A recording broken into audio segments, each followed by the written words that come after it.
Hello, and welcome back to another puzzle video, continuing in our Marquise de Cat series. This time we've got a puzzle on the autumn map, but before we jump into this one, I want to give a quick shout out to two eagle-eyed viewers on my last puzzle video, the Marquise on the mountain map, featuring the Riverfolk. Congratulations to viewers Bryan and Aleksei Ivanov. Sorry if I butchered that pronunciation. But Bryan figured out a way for the Marquise to win the game by purchasing a bird card from the Riverfolk. Well done, Bryan. And Aleksei figured out a way for the Marquise to win by purchasing mercenaries from the Riverfolk. Congratulations, Aleksei. To badly paraphrase MarcustheCat from the Discord, it's hardly shocking that the mountain cats could find 3 different ways to win. So, well done to both of you, and thanks to everybody who watched that video and figured out their own way to win the game with the cats. What can I say? The cats are strong. So, this puzzle takes place on the autumn map. This board state is based on a real-life board state that was helpfully shared with me by Skater X7 over on the Woodland Warriors Discord, so thank you, Skater, for sharing the position that inspired this puzzle with me. And just taking a look at the board, you can already see that things are a little crazy. Things are a little crazy in this one. And just based on the score alone, it's possible to infer that this is getting a little late in the game, that we may be at a late middle game / entering the end game type position. A portion of the game I haven't explored too much with these videos, but I have been sitting on this position and mulling it over for a while. But viewer Memento Mori requested that I do a video about when to attack the insurgent factions and when to kind of leave them alone. And I think this puzzle has some really interesting twists and turns that deal with that problem in a lot of different ways. So let's get into it. The cats are starting in the lower left corner. They've placed the keep there. And if you haven't seen my cats video openings for the Marquise, the opening encyclopedia, I encourage you to go and watch that right now so you have a more context for what I'm about to talk about. Starting in the lower left, the key clearings are Texas, which this cats player has excellent control over. Also, this mouse clearing, which the cats player has excellent control over as well. Sharing it with a few other factions, but not in danger of losing rule anytime soon.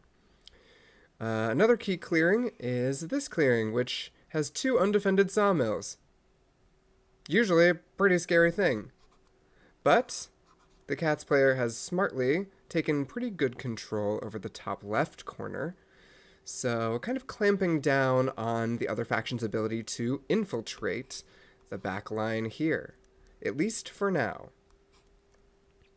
So it's overall a pretty nice position. The cats do have 5 sawmills on the map, which, wow, that's a lot of points. That's a bunch of points right there. They are sort of spread out in this very nice little arc, this kind of croissant here. The only thing that I think is holding back the Marquise's position, there's 2 things. One is warrior count, right? There's not a ton of Marquise warriors on the map. There's 3 up here. There's 4 over here, there's 3 over here, and 1 at the keep, and that's it. So some martial law going on, but really not a lot of cats to defend so many buildings. And crucially, when you kind of look around the map, you can tell that there's actually only 1 building slot available for the cats to build.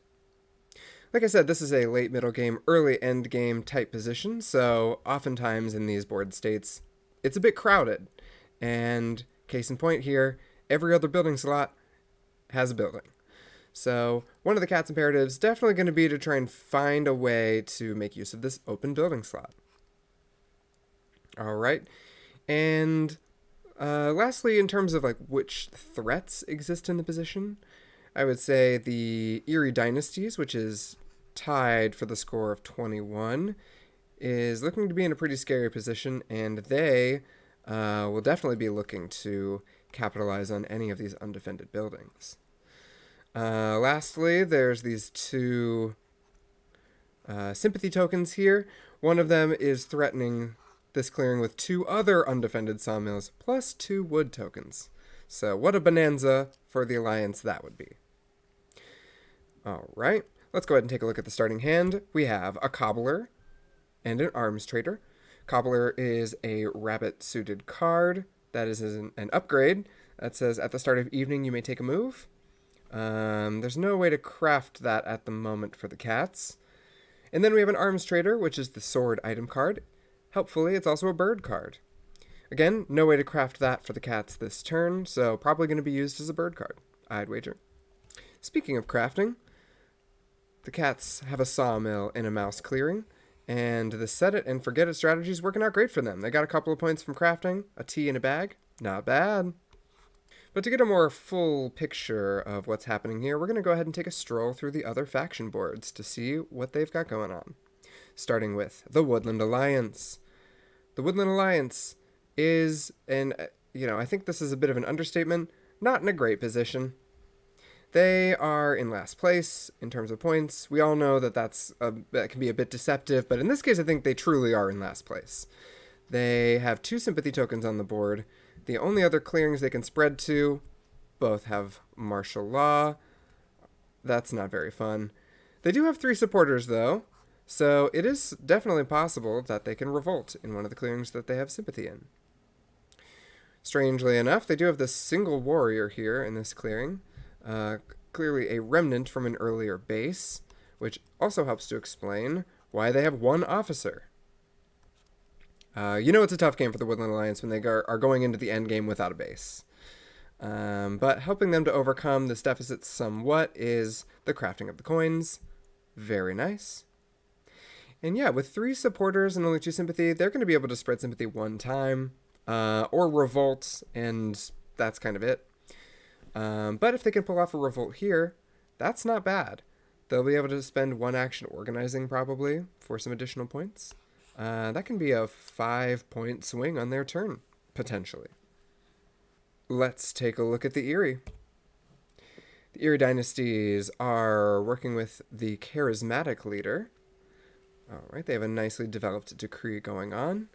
And they have 5 roosts on the board, which is pretty impressive. Alright, that's a lot of roosts. The Eyrie isn't in a really great spot.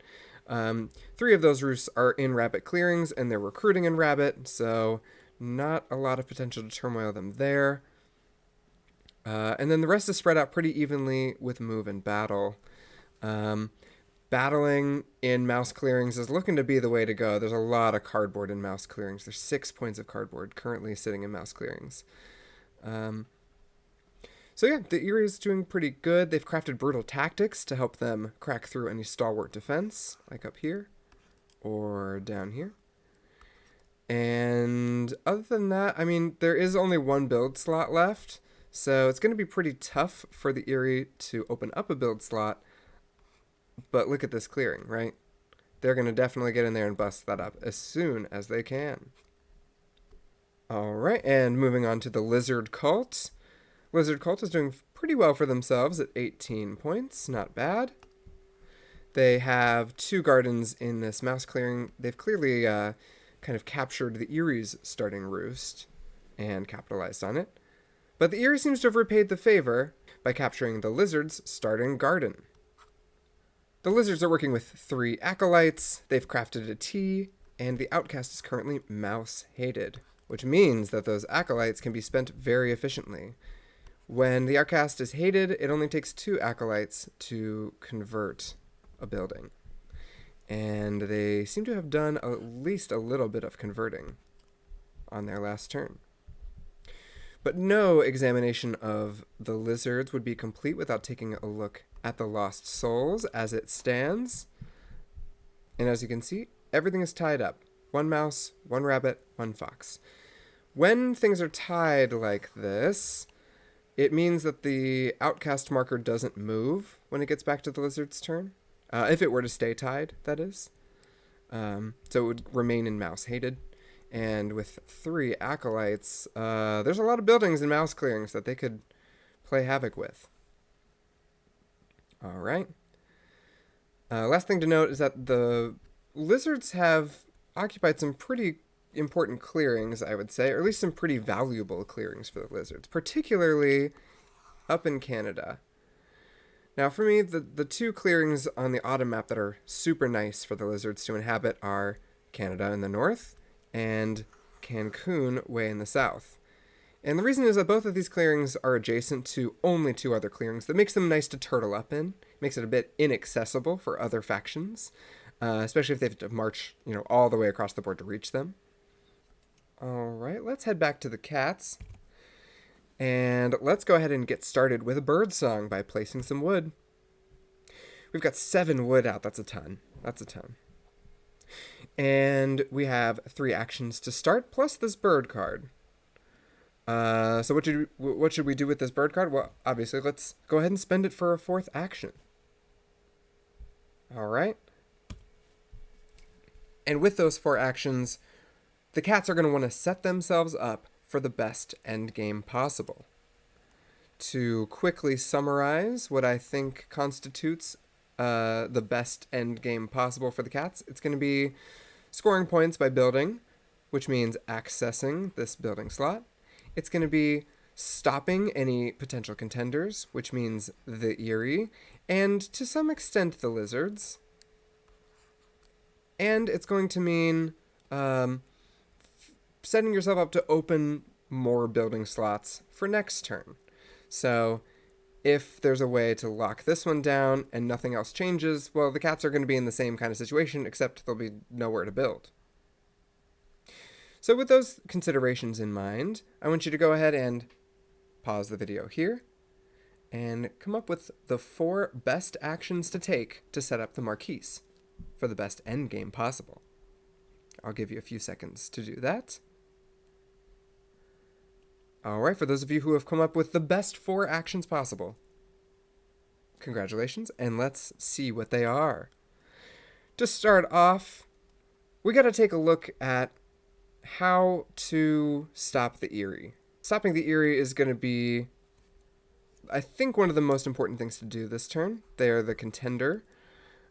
And to get a better idea about how to do that, let's just actually navigate over to the Eyrie's board here. Okay, let's take a look at this decree and see what the weaknesses are. The Eyrie has the charismatic leader, and the special ability of the charismatic leader says that they recruit twice for every card in the recruit column in the decree. All right, this is the recruit column. They've got 2 cards there. That means they'll be recruiting 4 warriors onto the board. If you quickly just count the number of Eyrie warriors, there's actually 18 on the board right now, and the total supply for the Eyrie is 20. So if nothing else happens, the Eyrie is going to turmoil and recruit. Well, that's great news. We don't have to do anything, right? Not quite so fast. As we mentioned before, the Woodland Alliance has 3 supporters, which means that there's the potential for them to revolt in one of these 2 clearings.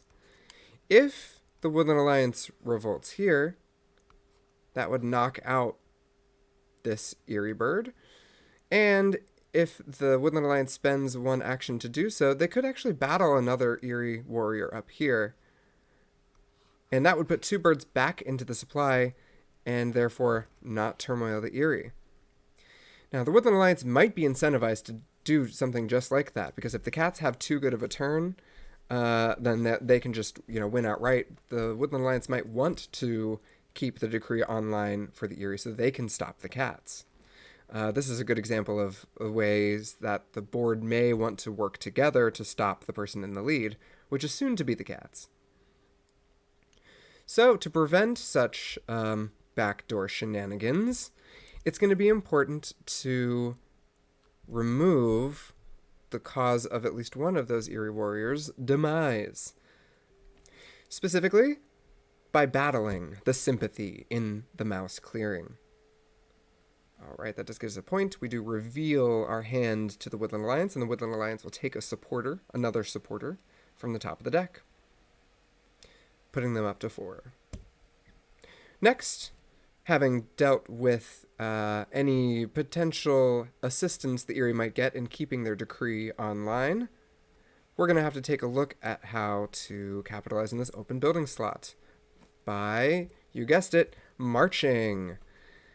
We're going to march 6 warriors into this clearing.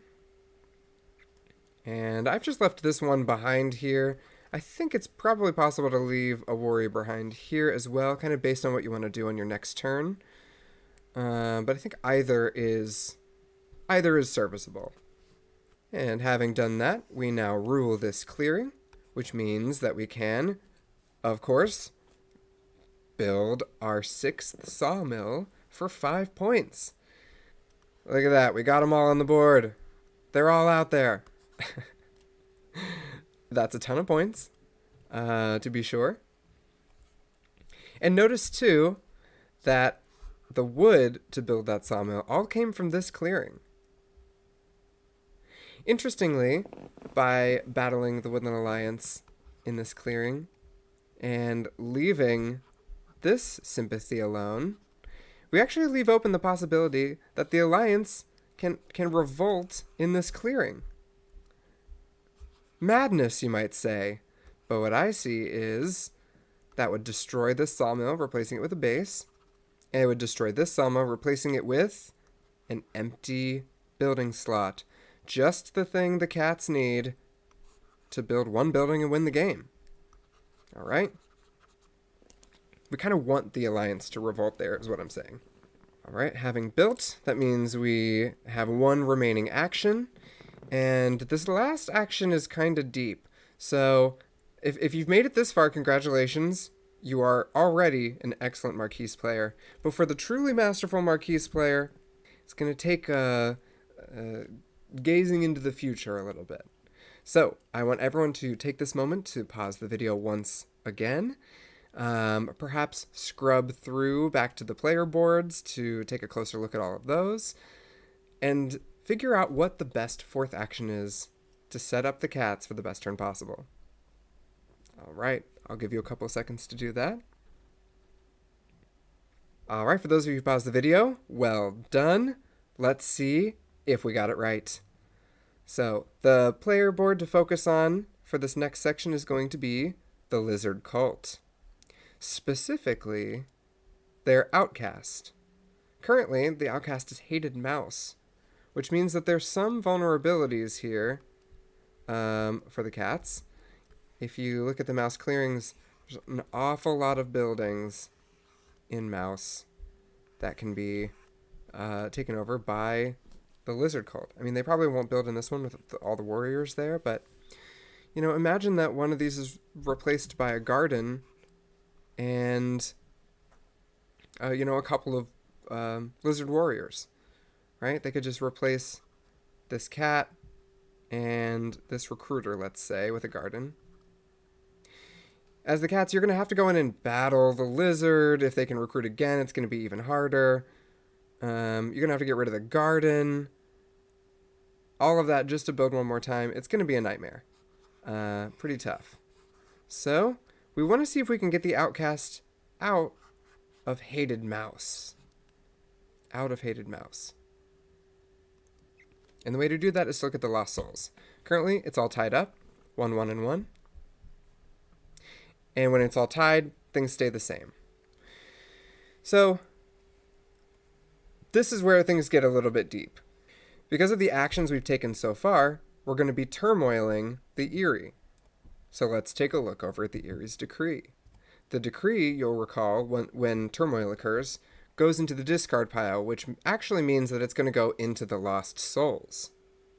So let's take a look at what's in the decree. All right, we've got 2 rabbits and a mouse and 4 bird cards. All right, 2 of those are viziers. They are going to stay with the Eyrie, but 2 of those bird cards are going into the lost souls as well. So let's throw those in there. Now that gives us 2, 3, and 1. All right, it's looking like it's going to be in rabbit. Problem solved, all right? Not quite yet. Remember, the Woodland Alliance has 4 supporters and 1 sympathy on the map that they're pretty incentivized to revolt in. So if we imagine that the Woodland Alliance revolts, that's going to be spending up to 2 fox cards, potentially. Which means that now rabbit and fox are tied at 3. And when 2 of these suits are tied, the outcast stays the same. And if you're thinking, oh, well, can't the Woodland Alliance just spread more sympathy? Won't that change the outcast as well? Well, if they do spread sympathy, it's going to be to this mouse clearing, all right? That's the only clearing they can spread sympathy to, which means that it'd be tied up again. It'd be tied up again. And now I hear what you're saying, like maybe there's a world where they could spread up here as well, but I think that's actually a bit unlikely. They don't have enough supporters to go here because of martial law. But remember, they've just revolted in a fox clearing. They've probably spent those fox cards revolting here. And if they have a bird card in hand, well, that's no better, because that doesn't even count. That won't count towards the lost souls. So even if they do get another sympathy up here, I think the likely outcome is that it's going to be all tied up once again, and therefore stay mouse-hated. So you're asking, what does that mean for the cats? We're going to have to use the last card in our hand and discard it to overwork. And with that, we change the calculus on the lost souls, move the future outcast to rabbit, most likely. And the only faction that's being threatened in rabbit is the Eyrie Dynasties. We don't have any cat buildings and rabbit clearings other than the keep, and they can't place any gardens in the keep, so that's pretty safe. And with that, you've just completed your 4th action. If you figured that out, congratulations, you are an amazing Marquise player, and that is commendable. But yeah, so that's this puzzle. We get to 27 points, which is pretty impressive, I think. That definitely puts the cats in striking distance of 30 of the 30 that they need to win the game. There's probably going to be multiple paths to get there by the time it gets back to the cats. You know, if there's any sympathy here, if there's any sympathy here. That's just going to be an easy way for the cats to kind of get back in the game. If any buildings get removed anywhere, that's going to be a soft target as well. Yeah, so I think the cats are in a good position to win the game. If a building slot opens up, it's pretty much over. And if a building slot doesn't open up, well, I don't really see how either of these two factions are going to win on their turn. And the catch-22 with the Woodland Alliances, in order for them to really make progress, they're going to need a base, and this is the only location where that's even possible. But in doing so, they open up the building slot and create the perfect conditions for a cat victory. So all right. That's this puzzle. Thanks once again to SkaterX7 for providing me with this really interesting game state to take a look at. And to viewer Memento Mori, I hope this has shown you some ways that you can kind of indirectly fight those insurgents, and some ways that the insurgents can actually help opposing counterinsurgent factions fight against you. All right, and lastly, I want to say, please check out my podcast, Woodland War Machine, along with Murder, She Root and Jake Michaels of Good Time Society, where we cover all kinds of root topics at a roughly intermediate level. And if you enjoy all things root, you're going to love that pod. It's great. So thanks, everybody, for joining me for this video. I'll see you around the woodland.